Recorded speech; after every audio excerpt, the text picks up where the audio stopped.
Welcome to the Pet Zone podcast with Victoria, Christine, Kim, and Laura, where we're armed with clippers, caffeine, and a questionable sense of humor. This is the podcast where we delve into life as pet groomers, business owners, and everything in between. Each other. Or wait, do we all know each other? Oh, it's been a while. Yeah. He doesn't remember me. Yeah, I remember all of you. Just by I'm able to make the association by the names. Right. Kim, I know you're set up as Kim. What is your last name again? It's Feuerstein. Feuerstein. Yes. Yeah. See, I know, but I don't know if we've ever met. Oh, I don't.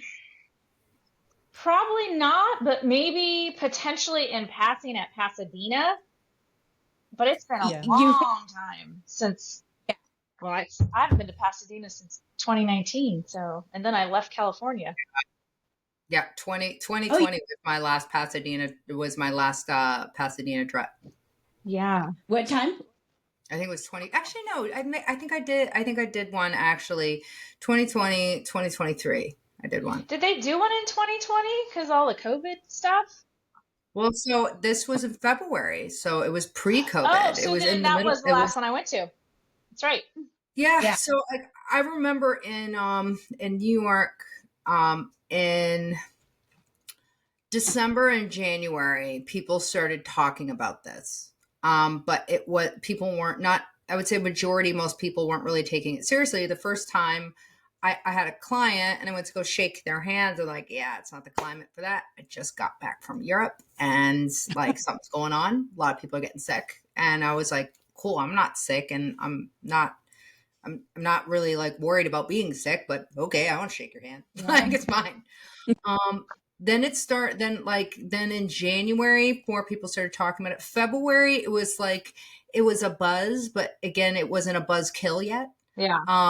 Then by March, everyone started freaking out. So that's when I think I was at Atlanta when just finishing testing in poodles for the National Dog Groomers Association, and they shut down the show.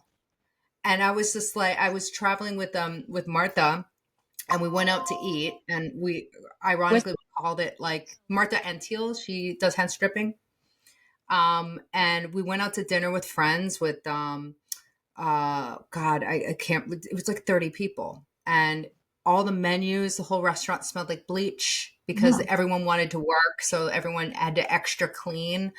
And I got like the worst food poisoning. My standard poodle's period started and I had to get on a plane sweating, not because of COVID, but because of food poisoning. And holding a very in heat standard poodle on a plane. I was literally going through security check and sweating bullets. It was not fun. It was not fun at all. Yeah. I could imagine being on a plane with food poisoning. I've done it in a car traveling, and that's bad enough. Oh God. I mean, like the worst of the gastrointestinal problems happened like the night before. And Marta's flight was earlier than mine. And we were just taking turns, just throwing up and going number two and throwing up and going number two. And I was just like, wow, crawfish. I had my river bugs. And again, I think just like, they kicked up the cleaning a little too much, and that can be just as bad as not cleaning. Like it's just way too much bleach all over everything. It's not funny, but it is funny. So when they shut down Atlanta Pet Fair, we were because we drove from California to Atlanta Pet Fair. Oh my God. That's ambitious. So we had to leave because the hype at the time is they were going to shut the border of California down. And so we were trying to get home, so we made that trip home in 2 days. On the way there, all the restaurants started shutting down. We couldn't find toilet paper. Life was like unbearable. I went to a vending machine and decided getting tuna fish and crackers was a okay thing to do. I'm throwing up at every rest stop. I'm food poisoning too, the whole 9 yards. And we home and they never shut the border. That's some gas station sushi. It was gas station sushi. That was a crazy time. I have to say that like I've gotten really health conscious in how I eat. So once I started kind of incorporating after COVID, incorporating travel and dog shows, like, I don't do it the same anymore because I'm so nitpicky about what I eat. I have to like look up an app to see what the restaurant prepares their food in and like how it's rated. And it's just, I'm not fun anymore. So I bring a big ass cooler wherever I go. Even when I travel, I'll go to the grocery store. I'll bring a little steamer. It'll go into my hotel room. I will cook freaking 5-star meals in my room.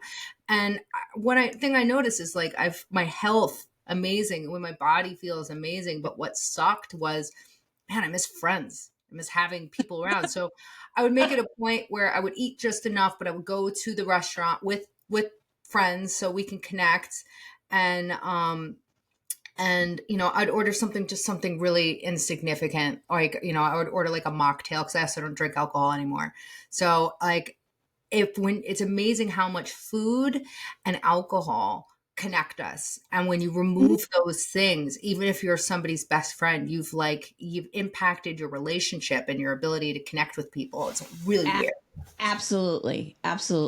We went through that too. I missed that a lot during the pandemic because restaurants were closed here forever. Well, I even had a little bit of it. And I even brought up the pandemic last year, a year and a half ago, I broke my back. So I was isolated in a post-acute care in a nursing home.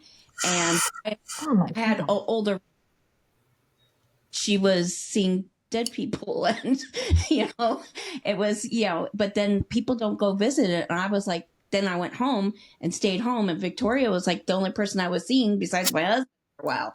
And climbing up the walls. We're social. We're social beings. Mm-hmm. Yeah, I want to be antisocial on my terms. Yeah. Yeah. No, I would say that these past 6 years have been just a beautiful lesson of learning balance and learning other things that we need. I was having a really good talk with somebody about community, and that's what our industry is. It's community. And and I got some of the people that I've met through even Mobile Groomer Zone, I had never met in real life. And some of these people were invited and in person at my wedding. Mm-hmm. And so like I had like 15 guests at my wedding were people that I had never met in real life, but I had experienced so much life with them through the internet. Especially like when I came onto Mobile Groomer Zone, I just opened up my business. It was like just going through all these growing pains. I was just this really like happy, energetic puppy that just wanted to share all my bullshit with everyone. And so like this community came from that. And, to see what, when you have a community and everything's in the best of circumstances, where everything's consistent, regardless, flat tire, money troubles, somebody gets mad at somebody, client drama, we're all consistently showing up in the best conditions. What COVID taught us was that everybody's going to be on some shakier ground. How are you going to show up for your community when you're stressed out? And that was like a lovely test for, I think, all of us. Like, yeah, it was a lot of stress. It was a lot of pressure, and just seeing all my friends from all over the world react different. And I had friends that were in their mid 50s, like, eyeing retirement, and, that had their circumstances. Everybody had their own circumstances. There were people that were in their 20s that had just taken out a bunch of loans to open up their business. There are people in the middle that just invested and expanded and they're pulling their hair out. People that were, at risk to die if they messed around with this. So like everybody, it was humbling in the sense that it made me think outside of my own experiences and have a little more empathy and understanding of what all people went through. I mean, me and Victoria, I don't even know. We were just in this survival mode, and we just developed this intense sisterhood of just saying like, hey, listen, the world's going to be a tough place, but we're not going to let it be harder for our community.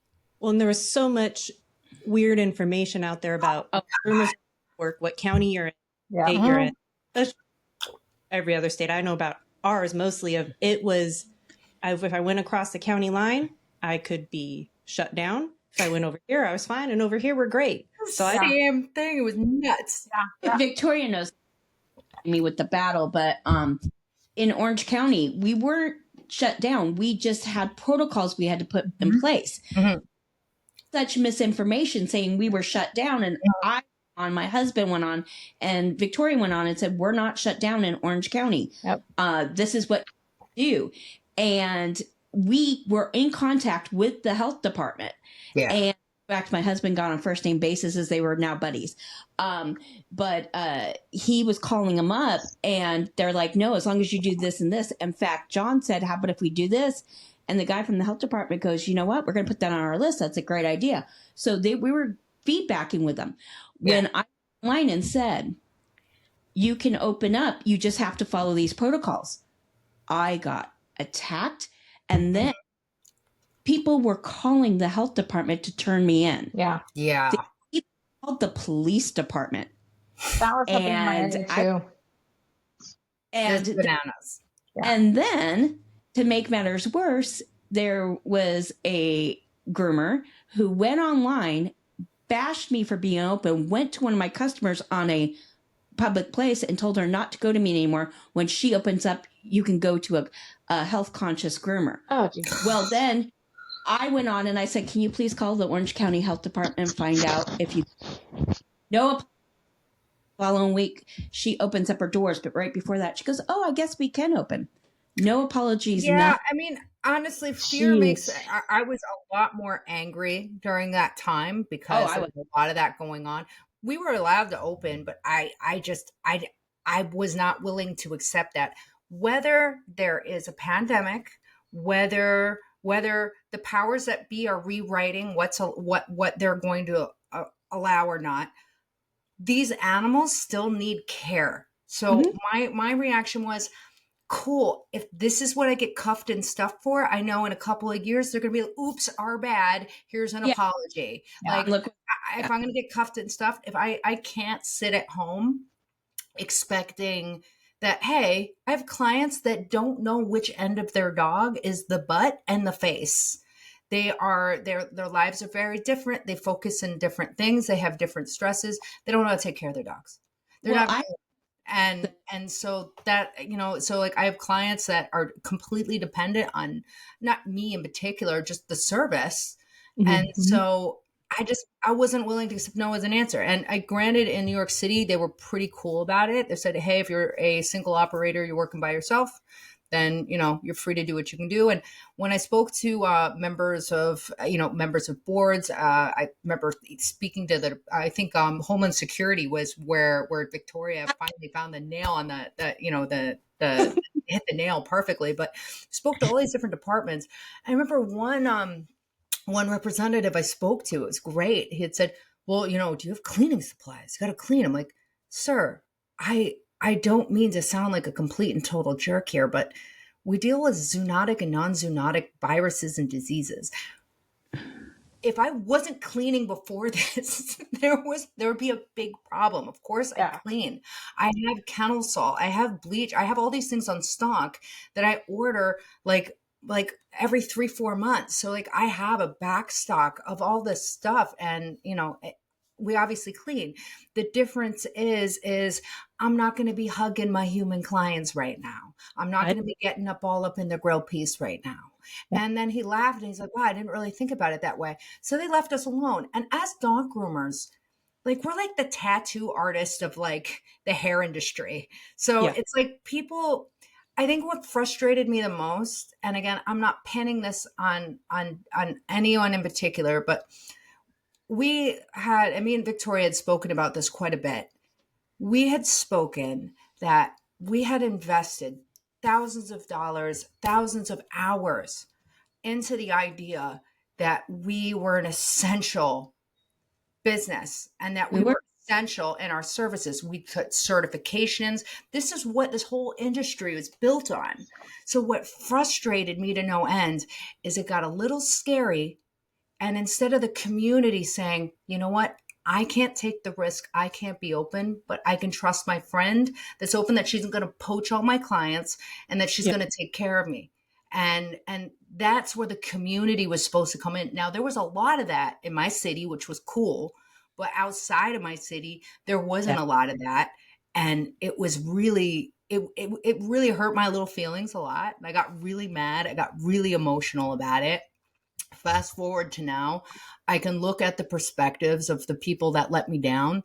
And I'm like, you know what? Fear makes people do stupid, stupid things. And, you know, I have the capacity to forgive, do not have the capacity to forget how some of those in leadership positions, when the stress happens, they fell apart. And maybe their role is best to sell products and shampoos and an idea, but maybe when it comes to real life stuff, that's where they fall apart. And maybe my strong point isn't selling people stuff and things, but my strong point was, hey, there's things going on and people need support, and they need community, and they need someone to lead, to make them feel like they're seen and heard. And that's what, you know, Victoria, me, and countless other people stepped up and really, really, really supported people without judgment. And that was a beautiful time. Took credit for it. Yes. Not naming names.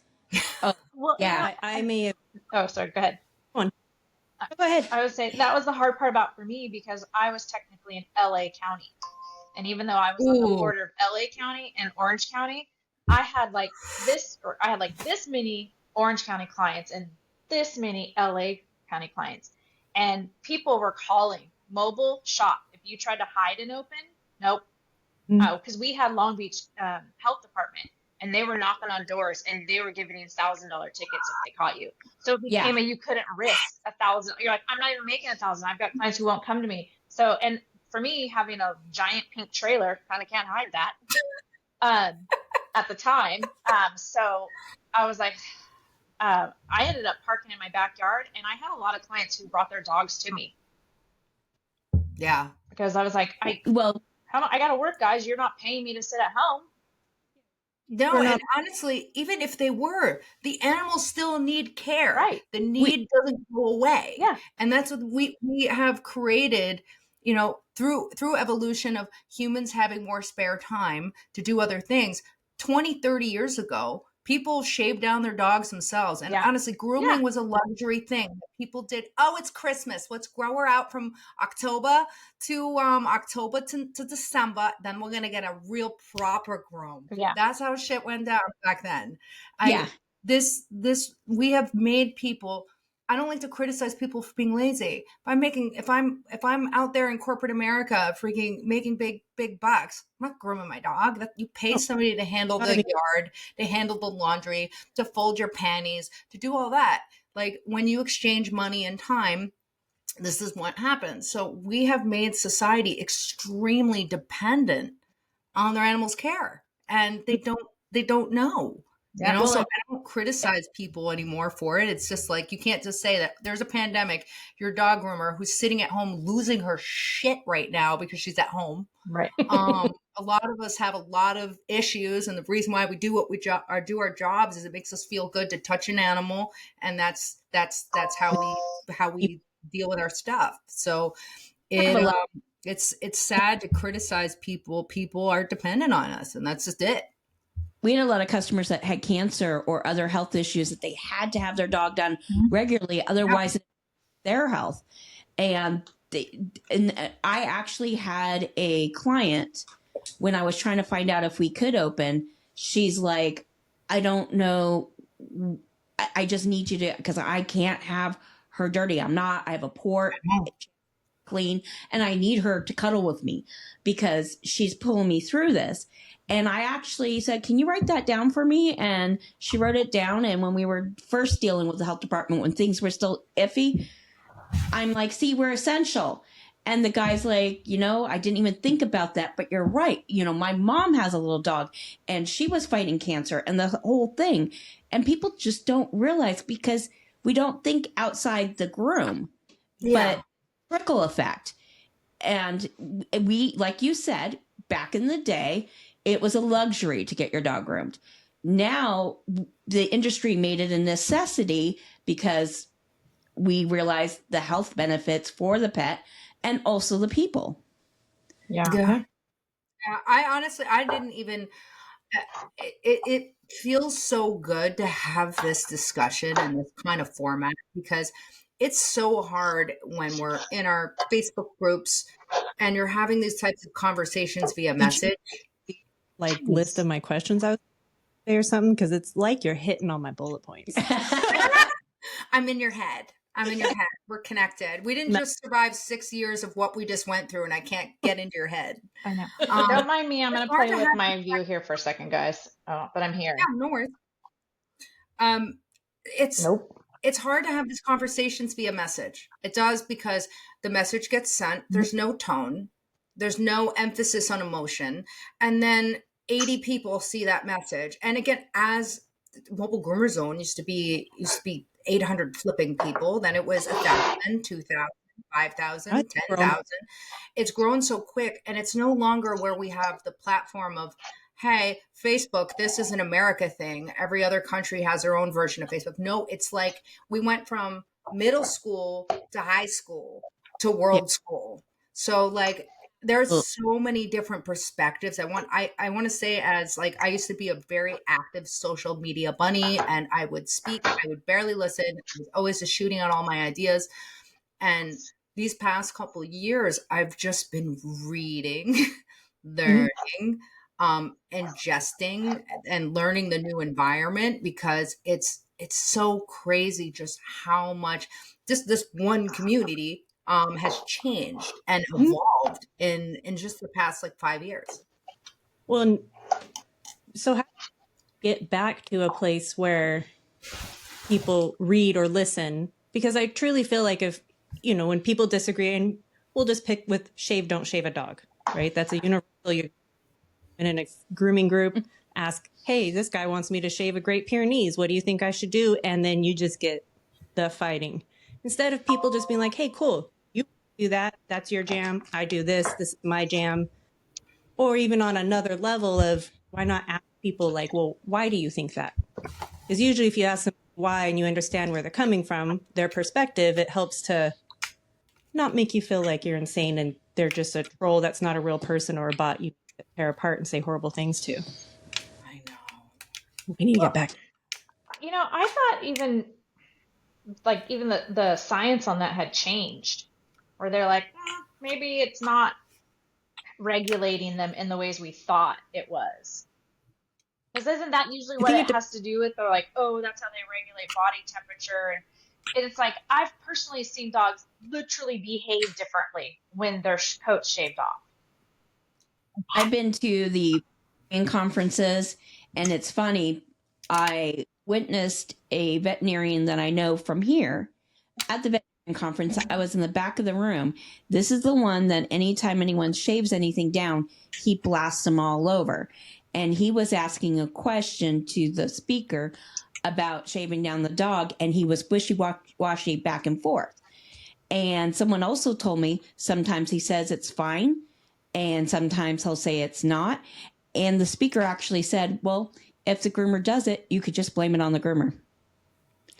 And my jaw, I'm like sitting there because I'm, you know, technically I wasn't supposed to be there, but I was a vet tech at one point. That's how I got in.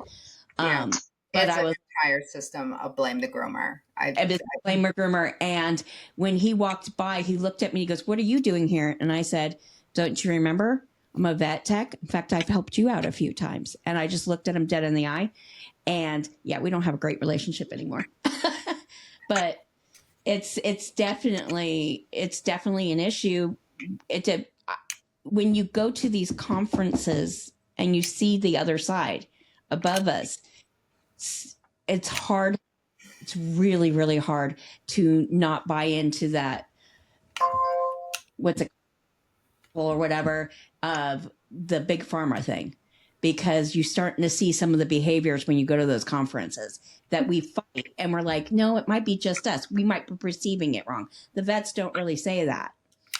I think it depends on the vet. Yeah, so I've been studying a lot in pet nutrition, Chinese medicine. I took a really great course with Dr. Ruth, and it's been interesting because it's allowed me access. Again, I kind of got out of the pet grooming forums of dog shows and conferences and started creeping more into like the nutritional background, and it's really interesting. It's interesting to kind of change your lens every once in a while, and it's really kind of cool being a nobody. And again, it allows you to just kind of blend in and learn quite a bit. So you can go to some veterinarian conferences that are, again, it depends on who paid for the building, who paid for the venue. Then that is going to prove what agenda is going to be the focal point, whether the individual vendors and speakers agree with any of it, but who put the lights on is what funds it. And a lot of times, I believe Science Diet, they invested in a lot of the veterinarian schools. Yeah, their nutrition comes from. I'm sorry? Their nutrition learning education all comes from Hills. So that's why so they invested in the schools, and they said, hey, we're going to pay for these schools, and in exchange, here's here's our nutrition curriculum. So we understand, and this is happening with people medicine a lot now too, which I like. They're admitting like, hey, our nutrition, our education in nutrition ends here. And as long as they're willing to admit it, I can have respect for that. I honestly, I think that we are in history reaching a very interesting time in where we are on our timeline of evaluating like a century of stagnation and growth, which is probably the best way to put it. We have an access of information, and then everybody's fighting over whose information is right. And so when it comes to food, you've got your raw diet feeder warriors, and then you've got your kibble blend warriors, but everybody kind of at the end of the day is who's going to the vet more, who is seeing this reoccurring need. And then you can simplify that more with people medicine. I believe in my supplements, and I believe in nutrition.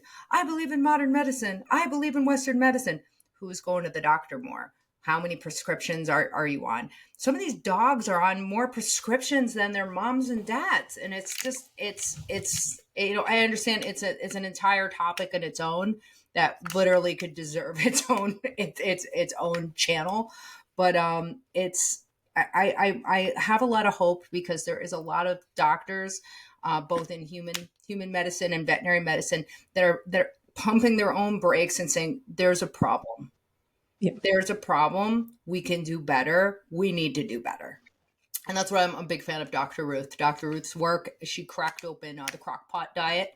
I now don't just do a raw diet. I do crock pot feeding, where you can cater and design your dog's diet to exactly what their needs are. And because I'm total dweeb and I actually have the book right here, it's one of like an amazing book. I'm not affiliated with them at all. Healing with Whole Foods, Asian Traditions of Modern Nutrition. That's a good one. And then there's another one. I don't have it. Actually, I do have it here. 4 Paws, 5 Directions. It's also like a really good one. And, there are vets, believe it or not, they're out there that literally they're pumping the brakes and saying, hey, we're not serving man's best friend right anymore. Blaming the groomer is not working.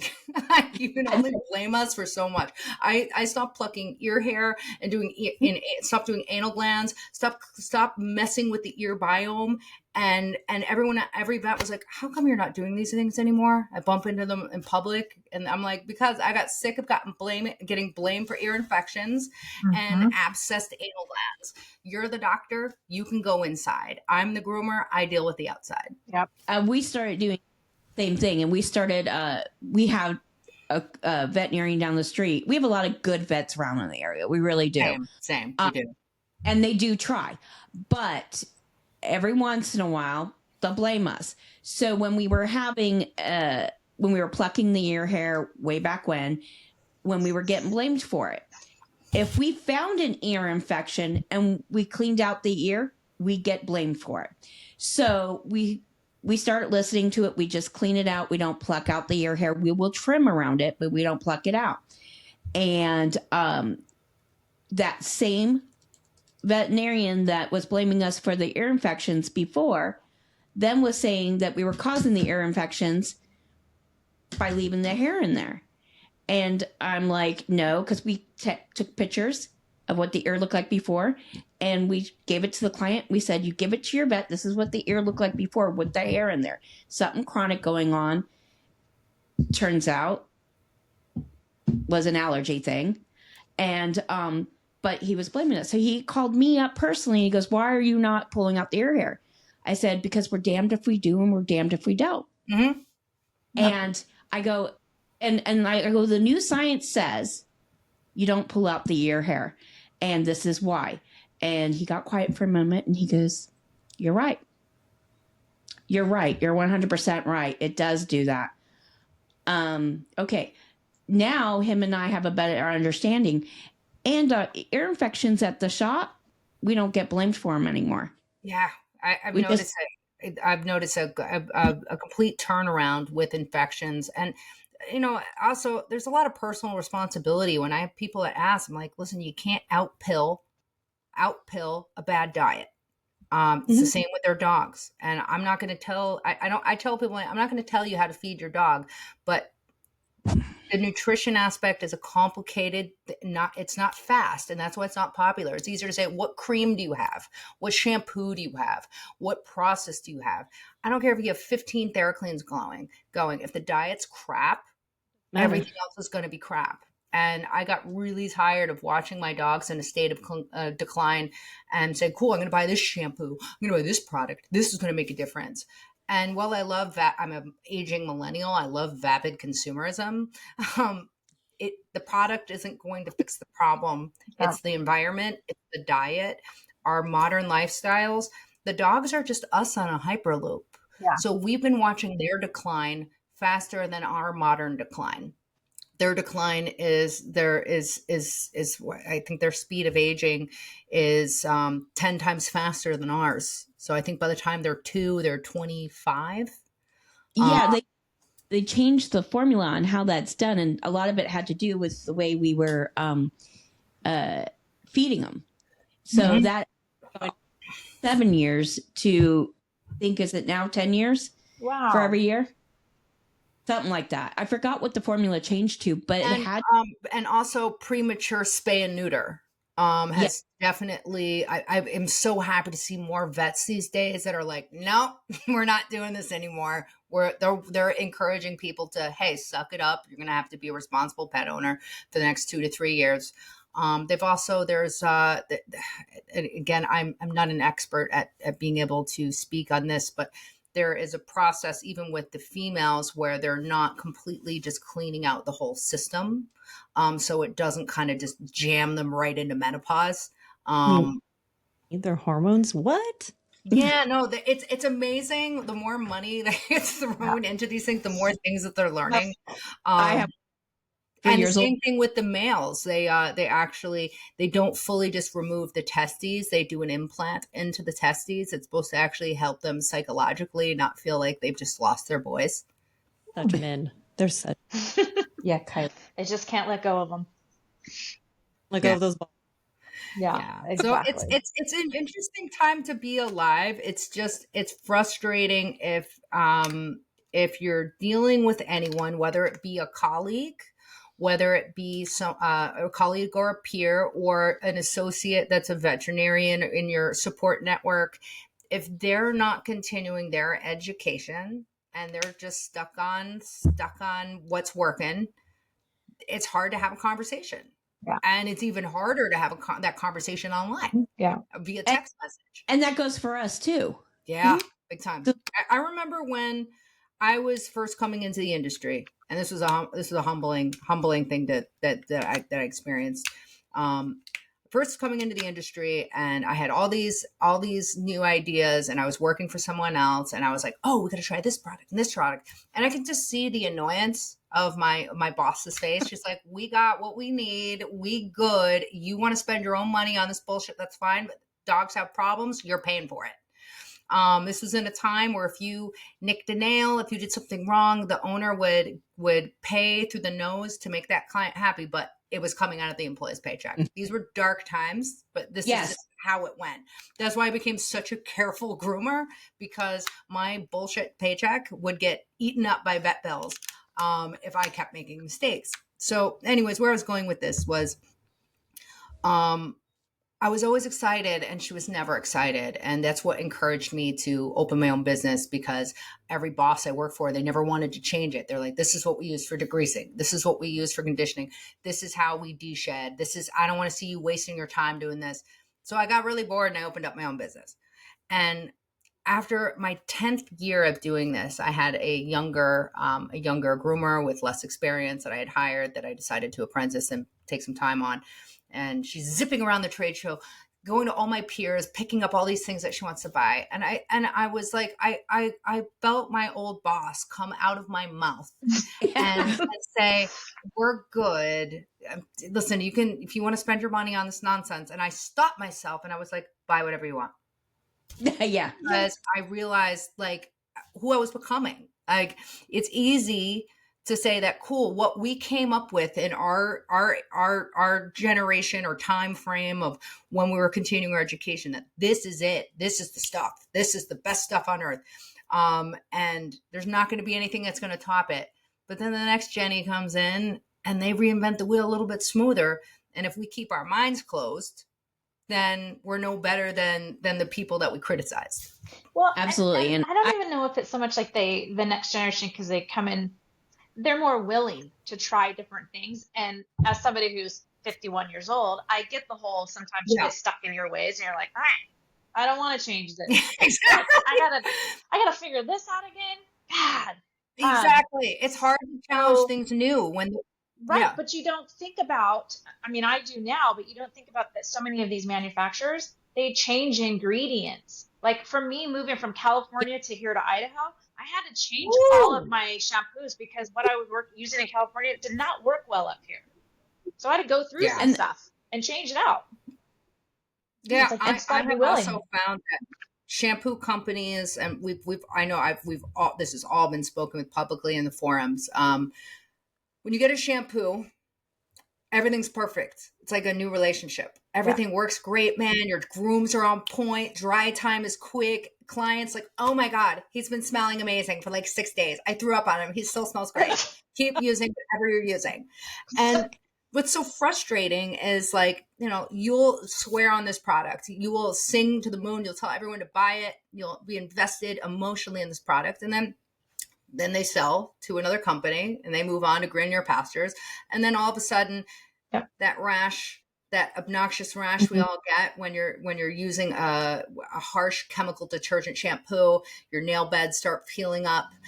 You start getting red raised bumps. Your clients are then like, hey, what's going on? Like, hey, he smells weird. Hey, he feels weird. Hey, he's itchy. Yeah. And it's just like, then you have to change products. And so I no longer have products loyalty at all. I'm loyal while your stuff's still transparent. The second I cannot see where your ingredients, what's being sourced, how it's being produced, where it's being manufactured, then I just break the tie and I move on. I no longer like use my platform to shame and celebrate companies anymore, because what I'm going to love today, I'm probably going to hate tomorrow.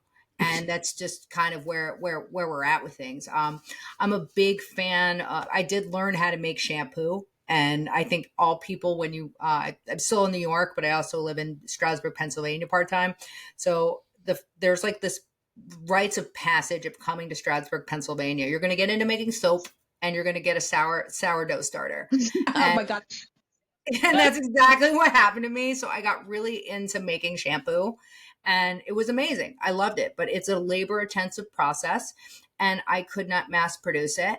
And it's impossible because of the nature of creating these ingredients. I was growing the things that infused the shampoo. Jeez. So like this process, while it was beautiful, it's just not tangible. So I still make shampoo bars here and there. Sometimes I buy from Chubb's. They're a great company. But I really do, between the other ones, like, cool, for this quarter, things are good. So they bought the right ingredients. Everything's working great. I need to be able to bet. I need to bet my reputation and the liabilities that this product isn't going to cause harm. And every time these issues happen, and even if it's 1 in 100,000, if that happens to be me, that one time that client has lost her trust in me. That has not happened a lot in 11 years of operating my business in New York City. But every time I still lose sleep over those times I let someone down because a manufacturer had made a promise to me and whoops, hey, sorry to hear that. Yeah, we had a bad batch. You know, I actually had a manufacturer. We don't use them anymore, but they were probably the only one that stepped up. So this was like almost 20 years ago, and we had when we were using it on the face, and it was supposed to be tearless, and we rash, and the bather was not getting it in the eyes. I was watching him bathe. We had a rash day, six eyes, and I called them up and I'm like, look, we've never had this many in one day. I'm watching the bather. He's not getting it in the eyes. What is going on? He goes, where are you? And they happened to have a distributor that came and picked up half of the bottle of shampoo, picked it up, took it to their labs, tested it. On Monday, they called us and said, we're paying for the vet bills. It's a bad batch. We are recalling that shampoo. It's the whole entire batch. Too much of the citrus or something was in there. Forgot what it was. But they took it all and paid all the vet bills. Wow. And then they're like, and they made a public statement. They made a public statement. And this was like 20 years. And back in a time where like that's amazing. Yeah. That we don't see that anymore. And so getting back to where you were, you have this new groomer and you were a new groomer and all that. I was the same way. And I had a boss who I wanted to do my first grooming competition. I grew out my poodle and she did not want me to do grooming competitions, or she wanted me to do grooming competitions. She didn't want me to do AKC. And I grew out my poodle to do the puppy class, my first poodle. I had her on the table and I had to go pee. So I asked her to go wash her. I had just finished the puppy, the top knot and everything. Came out, she took a 10 blade to the top knot. Someone would die. She told me, you need to learn to stay in your lane. I would have taken that same 10 blade to her head. Oh Somebody needs to stay in their lane. I would have probably burned her shop to the ground. I'm crazy though. I would have been like, so sorry, you need to learn how to stay in your lane. Right? I was young. Was this grooming competitions or dog shows? So the first one was I was going to do AKC. And then I was going to use her for creative. It was my dog. And she was like, no, you're going. And she also didn't really want me in the grooming competitions. She didn't want me at the classes because at that time, poaching was very prevalent. And yes, she was part of the grooming association for our county at the time. She ran the groomers hotline. So when people would call looking for groomers, I was constantly getting said, hey, come work for me instead of her, blah, blah, blah. And I was stupid. So I go, this person said that, just letting you know. And yeah, she was a soul crusher for me. And ironically, somebody was watching this. It was head up at the time in the industry. And when I finally was breaking free, I wasn't skilled enough for her shop because she had the top groomers. And she goes, I'll take you on as a bather. You can groom part-time for pet clips and stuff. And I'll take you on. She found out I hadn't had a Saturday off in 7 years. She gave me like 3 Saturdays off. And I called her up and I said, can I please come to work? I don't know what to do. And she goes, go outside. I'm like, please can I come to work? And she goes, no, we don't need you. Go play outside. And then she taught me a lot. And she is the one that pushed me to go compete, go do this. And it's funny you brought it up that you had to catch yourself. This week I caught myself. So I had a groomer wanting me to use a distributor. And I went, nope, we're not using them.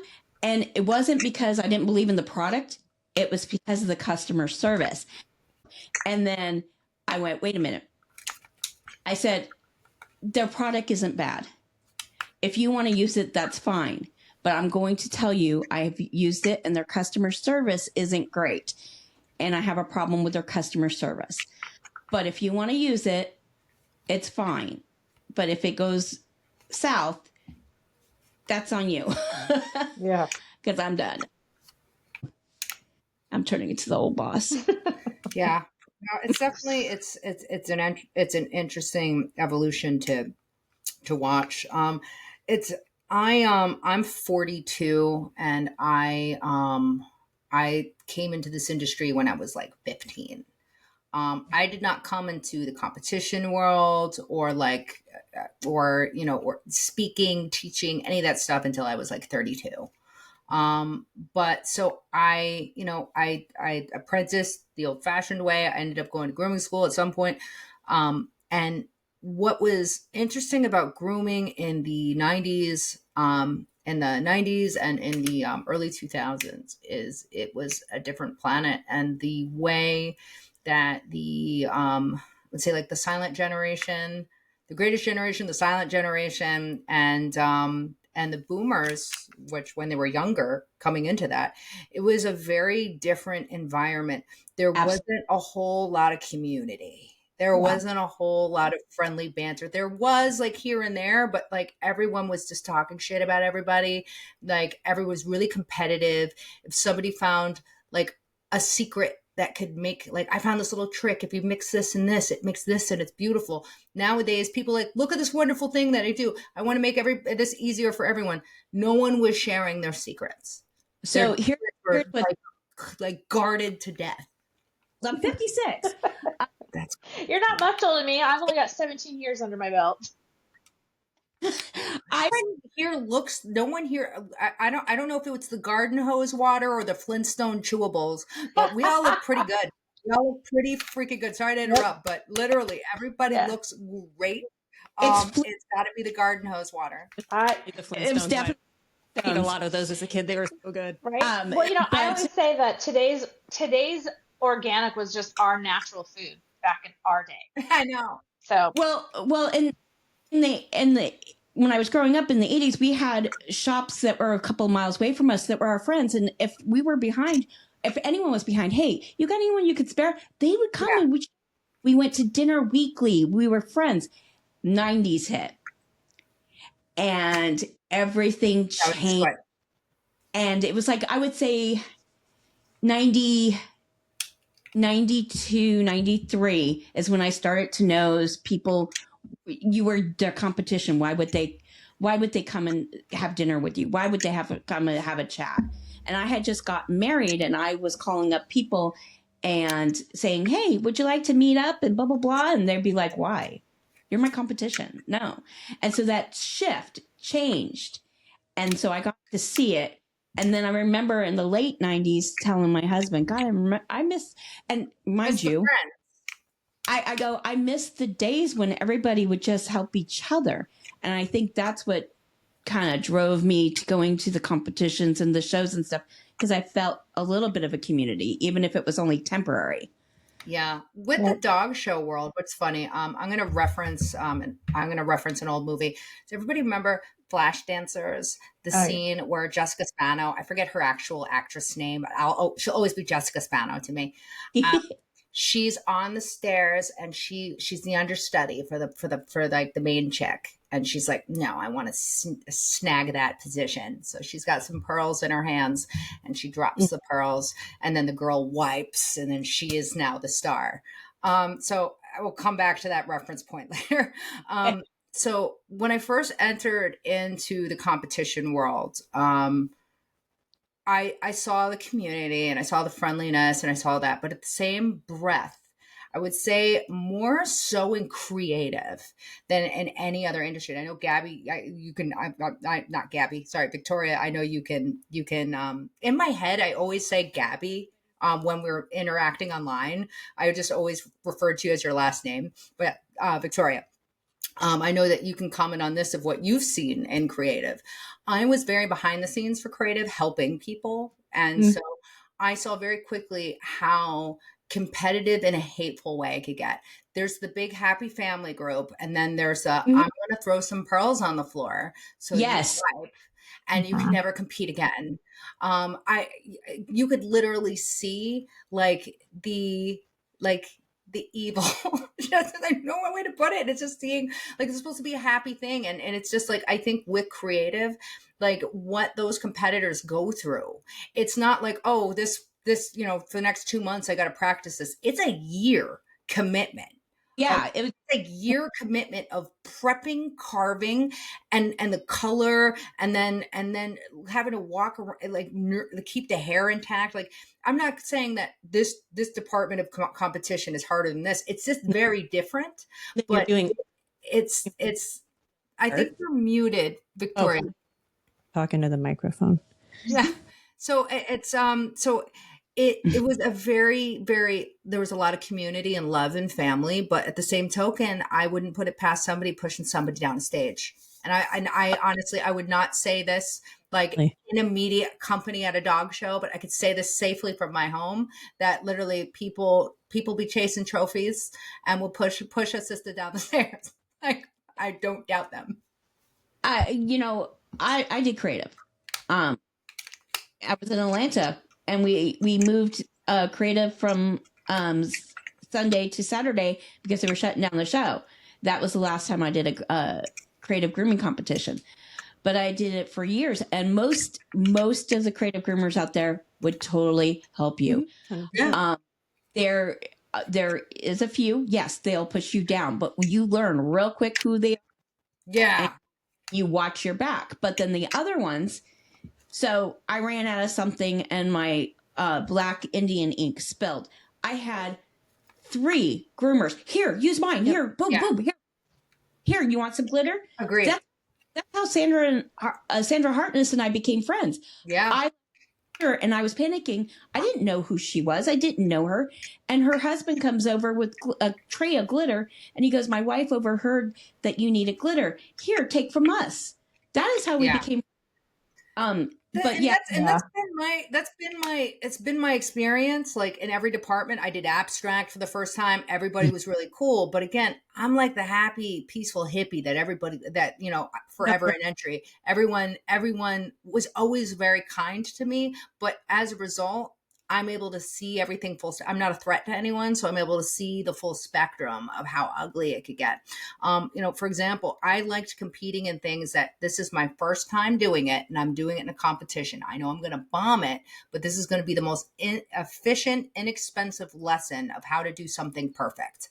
I'd like to say the best reference point here is there's a story called The Archer, where a really quick way to kind of explain where I'm driving at with this. Sorry, attention deficit disorder brain. When you can practice something perfectly, we can use the reference of being an archer. You practice every day at 40 yards, taking a shot, steadying your bow, and shooting for the middle. That's great. So then go out into the wilderness where the wind's blowing, you're in a weird angle and conditions aren't perfect. And that's that's even if you don't nail it, you don't get it in the middle. Yeah. You're still going to learn like how to correct from it. It's like the best lesson. So that's how like I've always operated with like how I operate my business, how I learn from people's. I want to put myself in the position to work in chaos so I can grow better. So I decided to take my friend Martha Antil's grumbly teacup poodle and do a continental and a spray up for the first time. And I had wiggies and I didn't know how the F to put them in. And Lindsay Dickens, she's just like, "Sup, you need to put in wiggies?" Now keep in mind, she's got her team, she's got her dog, she's all set up. She's got literally like 5 dogs, like at various stages of ready. She is not a woman that has an extra 5 minutes. However, she took an extra 5 minutes for my desire to learn. And and she showed me how to do it. She's like, "Yep, do this, do this, do this. And she knew the dog, so she knows how evil she is too. So she's like, yep, this. And she took that time to show me. Now, this isn't some isolated incident. I've had so many times Mackenzie Murphy has stopped what she's doing to help me with something. If I was struggling with something, she talked to me afterwards. I always got an A+ education in everything that I was failing at. So I didn't really have an interest to climb that competition ladder. I would compete enough to figure out what I was doing and to stay in entry. So then I would then move to another breed. First it was Poodlingtons, then it was hand strips, and then it was the German trim, and then Bijans, and placed a couple times. It's awesome, but I kept myself in entry because I didn't want to go swim with the big boys when I was in no place prepared for it. I wanted to drown in my entry level, and that's what was great. It really, really made me a better groomer. It connected me with really great people. But I do see the potential of, again, somebody pushing you down some stairs because they see you as a threat. And that is very, very, very valid. It is a concern. I purposely kept myself in intermediate for basically the same reason, because I was more interested in being more a well-rounded groomer than I was being on groom team. I mean, did I want to be on groom team? Well, I dreamt about it. But I was more interested in being a more well-rounded groomer and learning things that don't normally come into my shop. For instance, my creative, we didn't have a lot of experience with Airedale Terriers. So I decided to turn my dog into an Airedale with a bunch of dogs on it to do. I have a picture of that. And dyed him. But the main reason why I did that creative that way is so I could have practice on Airedales. Yeah. That's right. That is the reason why I did it. Yeah. And then when poodles, when I had placed, and Jay Shrugs came up to me and said, you realize you get one more placement and you're bumped up into open. I switched. I was like, I'm not doing poodles anymore. I'm going on to something else. Yeah, no, that's what I did too. But because the thing is once you get in, and this is why I learned very quickly that, that if you jump, that once you're an intermediate, and this is why I pumped the brakes, is because intermediate, there's not a large group. So you advance into open. Now, granted, if you're like, when you look at like some of the, the top contenders that are in open, that's their bliss. They're the Olympics. They're there this is what they do. They plan out their whole year. They make time for it. They've got the dogs for it. This is what they want to do. But for somebody that's like, hey, I can compete twice a year, it can be a little discouraging. Once you're in with the big boys, you are big boys and girls, like it's truly there. You're truly there not to serve your own ego. You're truly there to learn, because it is a pool that if you're not ready for, you're going to lose a lot before you win. And if you do, and I have such an overwhelming amount of pride for, the people, the competitors I know, because I've been able to kind of watch past 10 years, people that like, they got into open too quick and they spent 5 years losing, but showing up every single freaking same show. And listen, winning is amazing. I used to always tell people I loved winning because I got all the attention. I'm a Leo. I love attention. So that I loved it and it made me feel good. But when I lost, I actually learned things. And so, but it hurts your ego when you do. That's what I tell that are starting off and they're going in there and stuff. I said, don't go in there and put so much pressure on yourself to win. Go in there to learn something new. Get the maybe ask the competitor next to you, did you see something that you think I can improve on? Go and learn one thing. You've already won. That trophy will mean nothing compared to that knowledge. Well, just finishing it, you feel like you've won. Oh, well, there's been a couple times. This is the best trophy I ever got. Extra. I did not get this dog grooming. I went to Moxie roller skating camp, and I joined the talent show, and I did stand-up comedy, and then I depressed everyone with some earthy, crunchy spoken word flowetry. And they were like, wow, you made us laugh and you made us cry in the same hour. So I won that award. Does Sandra still compete compete, I always felt like she got so much grief because of the dogs she competed with. Like people hated on her Well, because of it. actually, she is going out and compete. In fact, she might even be here at my shop to raid my color cabinet. We were going to try to peer pressure her to jump on. Yeah, She's a wealth of knowledge, and I feel like so many people have just disrespected her. She's had a hard few years. She lost her husband, and a couple other things happened. And she is actually going in 2 weeks, I think it is, to the Rocky Mountain Groom Expo in Arizona, Mesa, Arizona. Oh, that sounds rad. And she is going to be doing creative there. That's why she's here raiding my closet, because she couldn't find some punky colors in Avatar. So my husband was going to let her in. Reason I even attempted creative. Yeah, we met at. Well, we'd known each other on Facebook and through the mobile grooming zone, and I recognized Splat. Splat was walking around the trade show. I recognized her butt, and I'm like, "Is that Splat?" And she heart. turns around and it's Splat. Splat's like, "Yes, it's me. You know me." And she just like jumped in my arms, and Victoria started laughing, and she's like, "You're Chris," and I'm like, "You're Vicky." and we're 3,000 miles away from where we already lived, and we met each other. But she said, you do good color work, so why don't you do creative? I said, because I'm not that good. What do you have to lose? All right, Abby, you're now a creative dog. Yeah. Yeah. All right, groomers, that's it for today's Pet Zone podcast. Please rate and review the show on whatever platform you listen on. Make sure to share it with anyone you think would enjoy it, and help us spread the suds far and wide. We want you to email us your stories, questions, and confessions. Don't be shy, you can stay anonymous. Our email is info@petzonepodcast.com. Be sure to follow us on Facebook, Instagram, and YouTube, and we'll catch you next time with more laughs, pets, and maybe a little chaos.